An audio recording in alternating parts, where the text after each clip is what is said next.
Ashtanga Yoga, Yes. Pratyahara and Dharana, both of them are perhaps means of getting focused on what you're doing. Mm-hmm. And I want to know the difference between the two. And is it a natural progression towards samadhi? Right. It is. Simple, to put in a simple sentence, yes, it is a natural progression towards samadhi. Pratyahara is required when you need effort to go into dharana. Once you have become an expert in pratyahara, then your dharana becomes almost effortless. And when it increases and remains for a length of time without any distraction, then you are in dhyana. And dhyana naturally culminates into samadhi. Not into, in. And please, these are not things meant for any specific, special people. You and I can do it. See, I'm sitting here, I deliberately wore a shirt and came today. Because I said, people were thinking maybe we need to wear a kurta to be a yogi. I was wearing one in the morning, then it struck me, let's wear a shirt and go down and see. Of course, I got many compliments, nice blue shirt and so on. But you know what I mean. The job that has been given to me by my teacher, Babaji, is that live, normally, at least pretend to live like normal. Let you have a normal facade. Okay? And then people would begin to understand that this is possible for everybody. Look, I'm like you. Because I have a ponytail, but there's a small baby, not here. That's because I like my hairstyle like this. Nothing to do. So, here we are. So at least you will have hope. Oh, we can also go back and wear shirts and practice. Huh? What happens is people usually a little bit put off. I think only for this guy, we can't do this. My mission in life, which is not my mission, which is what my teacher, whom I call Babaji, gave me was go out and talk to people and let them figure out that it's not difficult, it's easy. Not easy, but certainly can be done while you live in this world. And he also said to me once, I said, what if people are not interested and they don't come? He said, if they don't come, you go ring their doorbells. I mean, and he was a man who had no possessions whatsoever, not me, who didn't even have footwear. And he wandered where he wanted at his will, and sometimes not walk for a long time, stop, no explanations. Having lived with such a person, much of the learning that has got into my head, whatever I know, is not through sitting down and by-hearting. And people ask me, did you study Sanskrit? I said, no. Then how do you know Sanskrit? I don't know, but I know. What I'm trying to say is that the human mind has infinite capacities, which we don't know how to tap.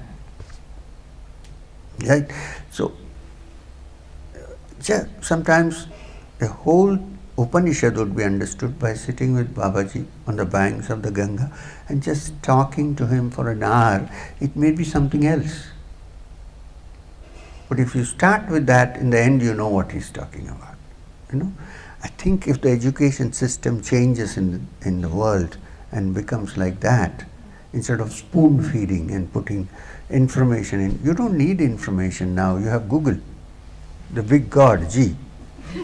Why do you need to carry your information? You can go in and tune. What you need is less, keep your mind clean, don't crowd too much. You need space to understand. That space is beginning to disappear, too much things. So if you can have that space, then the mind can tune it to the source of all knowledge. Believe me, this is possible. And you're not burdened with, will I forget? It's very interesting when I go for In India, all the time I have to go for talks and satsang. I'm not saying I don't like it, but it's a little bit difficult. So, um, one day here, one day there. So I don't know what we're going to do there because I forgot what we did here. And then the organizers have already decided on a subject. They have discussed with me many times, this is subject. But when I go, I don't know, I forget. So just before I get into the hall, I ask the organizers, if they know me, it's okay. Those who are new get really frightened. So when I get off from the car, I ask them, what's today's subject? Hey, you should see their expression, my God, this is going to be a mess now. This guy is forgotten. But because I don't want to carry it for many days in my head and go there and then say something which I have concocted in my head. When you keep your mind clean as a slate, then I don't know, from somewhere it comes and you do it. No, you shouldn't forget your medical knowledge, of course. There'll be patients you have to treat. That you don't accumulate karma then? Yeah, perhaps. Because of that, or maybe it is so, therefore it is like this. After some time, you don't accumulate. It's very interesting. There's a great Upanishad called the Ishavasya Upanishad. It's one of the major 11 Upanishads. And it uses a word, it uses a certain expression, which is very interesting. It's connected to what you said now. What did you say? Accumulate. We have been from childhood taught that to be happy you have to accumulate. The Upanishad says, Tena tyaktena bhunjita, which means let go and rejoice. Reverse, upside down. Not accumulate, but let go. Not give up. Giving up is different from letting go. Letting go means to understand that life is not all like designed to go in. You should allow it to flow free like the river, like the spring that flows. You don't try to put unnecessary artificial barricades to it inside. So if you allow it, your mind I'm talking about, not your actions. You can't go and knock somebody down because that is the natural thing to do. Then you see that your mind is moving in a beautiful stream, and a stream makes its own embankments. How does a river flow? It makes its own embankments. You don't have to make embankments, right? It's naturally. So that flow is very important. So there is no accumulation there. There is only experience and then move on. It's like going in a train. You see many sights and beautiful things. You like some, you don't like some, but you're not stuck there, right? You're moving. But when you have a family, when you worry about children, you carry so much of that and half your time goes worrying about their actions. Is that okay to let go and have their own journey and not feel that it's your fault, somewhere you have not done the right thing? No, you're talking to a married man who has 2 kids. But they're your children. Yeah. So It's different. No, it's not different. That's exactly what I was going to tell you. They are not different. They are like any other kids. Of course, being with me and seeing me, they must have learned many things. I agree. But they're still human beings, right? They're like, I have a son who is now married. I have a daughter who is now married. I don't ask them, when are you going to have kids? First thing they ask in this country, in our country, when are you going? Why? They leave them to themselves. They'll have when they want, right? So a certain amount of freedom is essential as you bring up the child, and also self-reliance and independence. Why this happens is we always protect him. So the poor child, he doesn't know how to grow. You don't allow it to grow. I've also had problems. It's not that in teenage, children tend to move in some directions. But then you clamp down, and then that is the biggest problem. should understand. Understanding is more important than, what do you call that? Advising you. Not advising. Advice is okay. But also it depends on how you live. People come to our school and they want to become teachers. It's a boarding school. They ask me, what should we teach the children to behave? I said, look, apart from teaching the children how to behave, you should behave yourself first, because the children watch you. You can't do one thing and ask them to do something else. This is hypocrisy. And the kids are the first ones who discover it. Yeah. You say, oh, you shouldn't do bad to others, and you're doing something bad.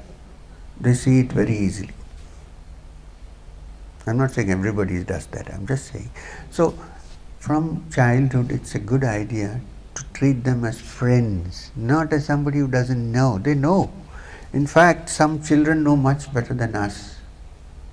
If we can keep that open. People come to me, we are married, we're just going to get married. What's your advice? Tell them, luckily I'm not a monk, so I can give you some advice. It's such a terrible thing to go to an unmarried monk and ask him advice, how to lead a married life. I mean, can they help you? So, I said, start like this. Please start with the understanding that you probably don't know better than the other person. And that sometimes you may be wrong. It's so hard to say I'm wrong, So hard.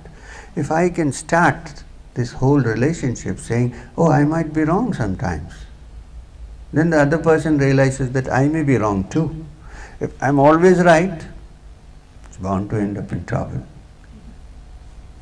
And there should be a give and take and a compromise. Otherwise, I think all marriages are compromises. There is no such marriage which is 100% perfect. They're all compromises. So we need to have that. And if you live that life with our husband, then the children who grow up with us, they learn what we are doing. And then it's too late then afterwards to do something. I don't think anything is too late, but I have 2 children, I'm quite responsible. I was. Now I think they're grown up, they should look after themselves. So it's natural. Do they come to your life from some karma, from previous lifetime? Let's not even look into that.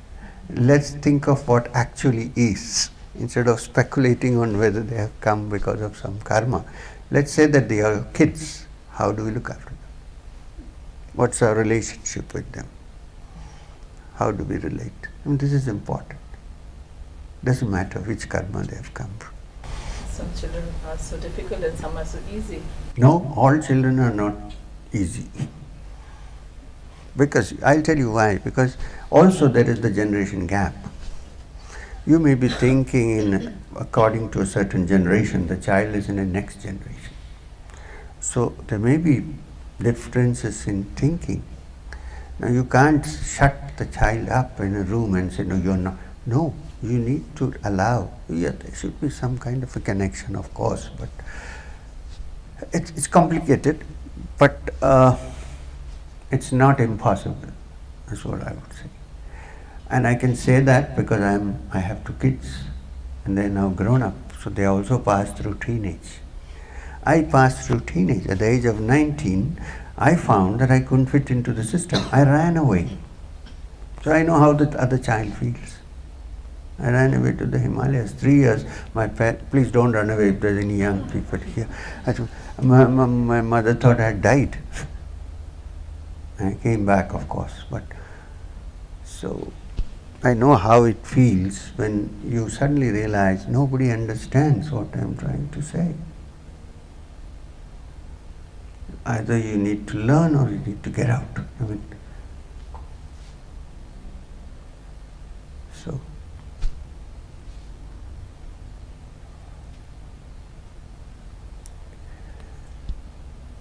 something is coming up.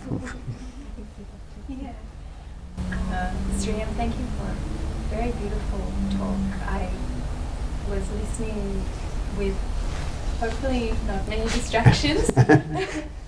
But the thoughts were occurring to me just about distraction and thinking about how many more means of distraction there are now, particularly with, phones and,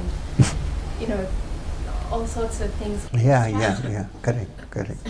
The modern civilization, cell phones, cell phones, computers, internet, right?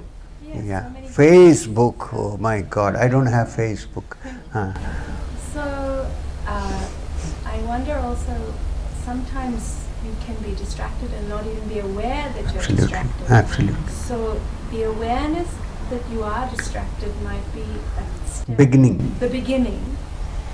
Then, from there you move forward. Yeah, I and guess. each So- has to adopt your own way of how to free yourself. There is no blanket system for this, But to be aware first that yes, this is distracting for me is a good step. Is a beginning of understanding. First step. Very often we end up trying to fix the modus operandi before finding out exactly where we stand. Then it ends up in confusion. So first to be aware. Awareness is so important. Inner awareness, outer awareness, mindfulness, let's say.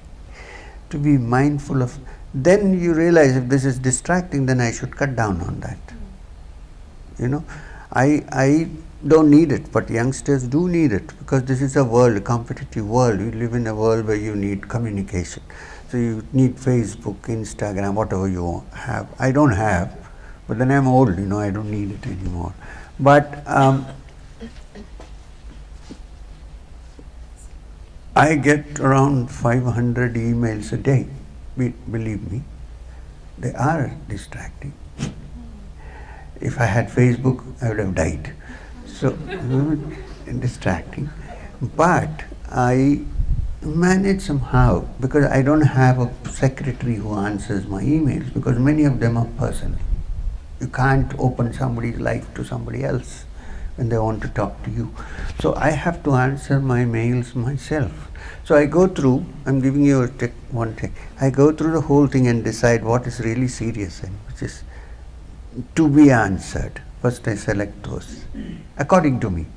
And then I answer them and delete the rest.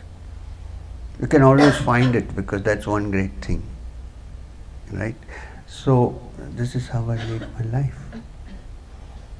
You have to use discretion. Discretion, to some extent.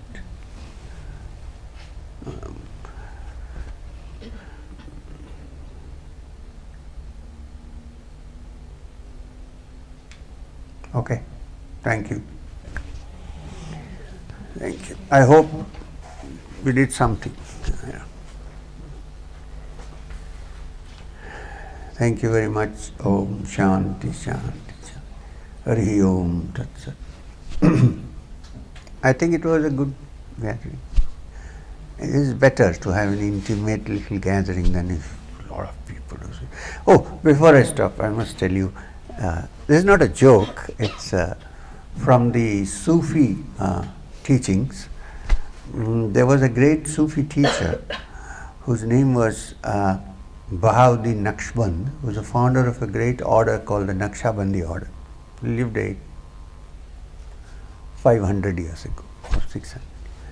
So he had a disciple who thought that he could, by flattering the teacher all the time, become his successor in the end.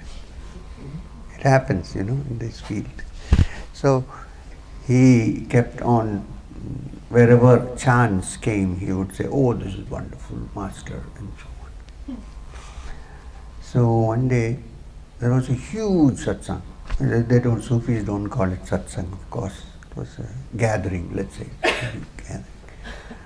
And there were 2,000 people. So at the end of, and it was a beautiful talk. And at the end of it, when everybody had left, this disciple, who he thought this is the right time to rub a little butter on the master, he said, "Oh, master, that was so wonderful. There were 2,000 people listening to you spellbound. not a sound. The master said, a disciple pepped up because he thought he was referring to him. So the master said, "You're right, 2,000 people, but only one understood." So the disciple said, there I got him. He said, "Who, master?" He said, "Myself." so maybe 2,000 people, but sometimes only you understand what you are saying. I think it was not like that today. Thank you.